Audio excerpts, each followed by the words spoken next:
Tidaklah apapun yang kita ucapkan dan apa yang kita perbuat, melainkan ada catatan amalnya. Nah, itu yang kedua. Yang ketiga, faedah yang keempat, jamaah rahimani wa rahimakumullah, bahwa rahmat Allah mendahului murka Allah Subhanahu wa taala. Ya. Rahmat Allah mendahului azab Allah Subhanahu wa taala. Kenapa jamaah? Ya. Karena Allah Subhanahu wa taala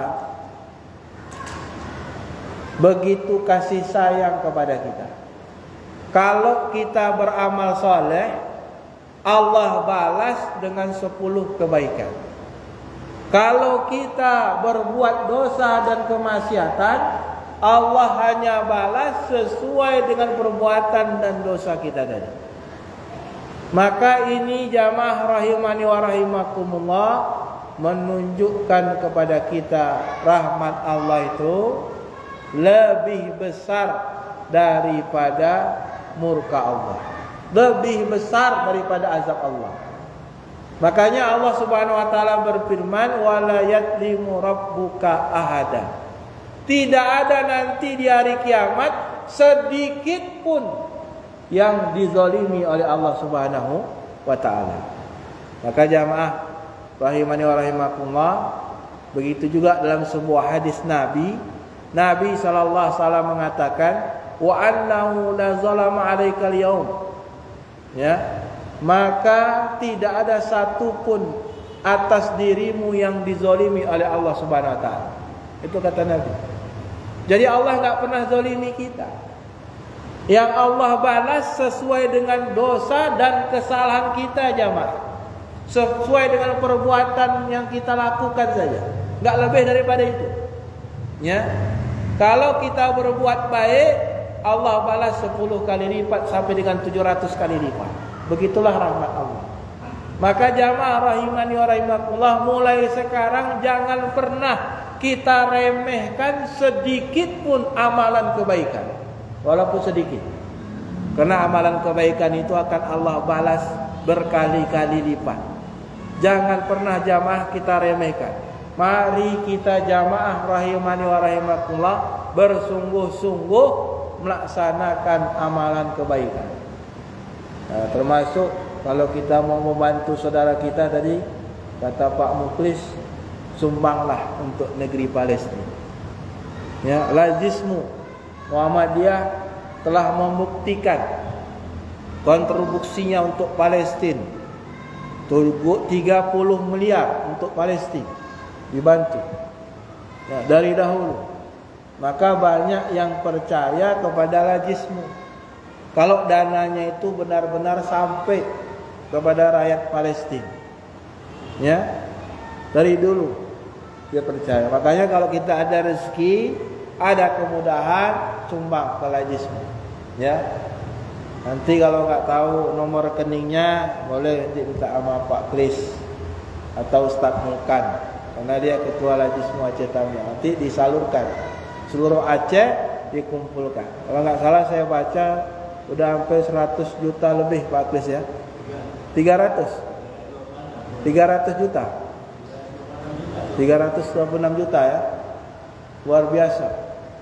Ya. Sumbangan itu jamaah.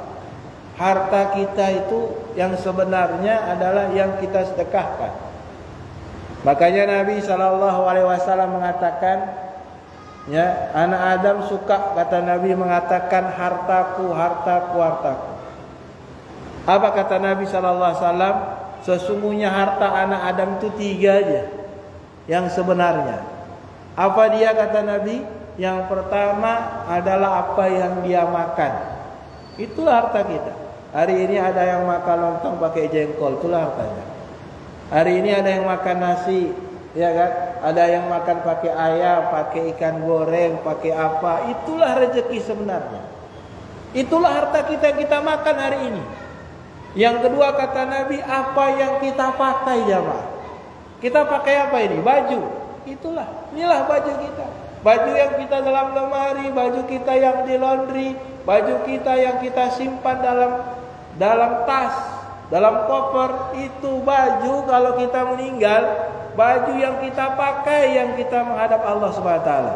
Baju yang enggak kita pakai itu jadi milik orang lain. Untuk saudara kita, untuk famili kita, untuk anak kita. Yang ketiga kata Nabi, harta kita itu kata Nabi SAW adalah apa yang kita sedekahkan. Itulah harta kita tadi. Jadi apa yang kita sedekahkan, ya, jamaah rahimani wa rahimakumullah, itulah harta kita tadi. Ya, itulah harta yang sebenar-benarnya. Maka kalau kita tidak bisa korbankan diri kita dengan harta, tapi coba jamaah rahimani wa rahimakumullah, ya, kita mendoakan. Karena doa itu luar biasa. Tidak bisa kita bantu mereka dengan dana, kita berdoa di sepertiga air malam. Ya Allah, selamatkanlah saudara-saudara kami di Palestina. Mereka kelaparan, terbunuh, ada yang sakit luka, rumah sakit sudah habis semuanya. Maka butuh jamaah. Untuk persiapan kita itu, kita bantu saudara-saudara kita di Palestina tadi. Walaupun jauh, tapi dia dekat dengan kita, karena dia saudara seagama kita. Apapun model agamanya, ya, apapun yakni model praktek agama Islamnya tadi, ya, mau sunnahkah dia, mau enggak sunnahkah dia, tapi dia muslim, mesti kita tolong, ya kan, mesti kita bantu. Nah, itu jamaah. Kemudian jamaah rahimani wa rahimakumullah, faedah yang kelima, ya, agungnya dua kalimat syahadat. Asyhadu an la ilaha illallah wa asyhadu anna Muhammadan Rasulullah. Ya. Kenapa jamaah? Karena dua syahadat itu merupakan dua rukun agama. Asyhadu an la ilaha illallah wa asyhadu anna Muhammadar Rasulullah itu dua rukun agama. Kalimat la ilaha illallah wa anna Muhammadar Rasulullah, ya, kalau diucapkan oleh seorang muslim, jujur mengucapkannya, ikhlas dia mengucapkannya, benar-benar dia kembali kepada Allah Subhanahu wa taala, benar dia mengamalkan kalimat tersebut dalam kehidupannya, ya, benar-benar dia jamaah, ya, mengikuti apa yang terkandung dari kalimat tersebut. Asyhadu an la ilaha illallah, aku bersaksi bahwa tiada ilah yang berhak diibadahi hanya Allah Subhanahu wa taala saja. Apa kandungannya? Harus ibadah kita itu harus kita serahkan hanya kepada Allah. Salat kita, zakat kita, haji kita, puasa kita, sesembelian kita, semuanya harus kita serahkan kepada Allah SWT. Tidak boleh sedikit pun kita palingkan kepada Allah. Itu mana syahadat asyhadu an la ilaha illallah. Ya, benar-benar ibadah kita itu kita serahkan dan kita hanya mengharap ridha Allah SWT, dan kita tidak pernah berbuat syirik kepada Allah SWT. Itu makna syahadatu la ilaha illallah. Kalau ada orang mengucapkan la ilaha illallah 1000 kali, tapi dia mendatangi kuburan, minta tolong kepada orang tersebut, datang kepada keramat, datang kepada dukun, maka tidak bermanfaat kalimat la ilaha illallah ya tadi. Tak bermanfaat, walaupun 1000 kali la ilaha illallah, la ilaha illallah, baru 1000 kali, tidak ada manfaatnya. Karena dia telah membagi ibadahnya kepada selain Allah Subhanahu wa taala. Enggak ada manfaatnya aja. Ya, enggak jadi timbangan Allah nanti di hari kiamat. Kemudian jamaah rahimani wa rahimakumullah, adapun makna syahadat anna Muhammadar Rasulullah, maknanya jamaah benar-benar kita tuh ittiba kepada Nabi Muhammad. Yang kita ikuti itu Nabi sallallahu alaihi wasallam, bukan orang lain. Yang ditanya di kubur, apakah engkau kenal dengan nabimu? Bukan ditanya yang lain. Makanya makna syahadati anna Muhammadar Rasulullah itu jamaah rahimani wa rahimakumullah, itu maknanya jamaah, artinya tidak ada syariat kecuali apa yang disyariatkan Allah.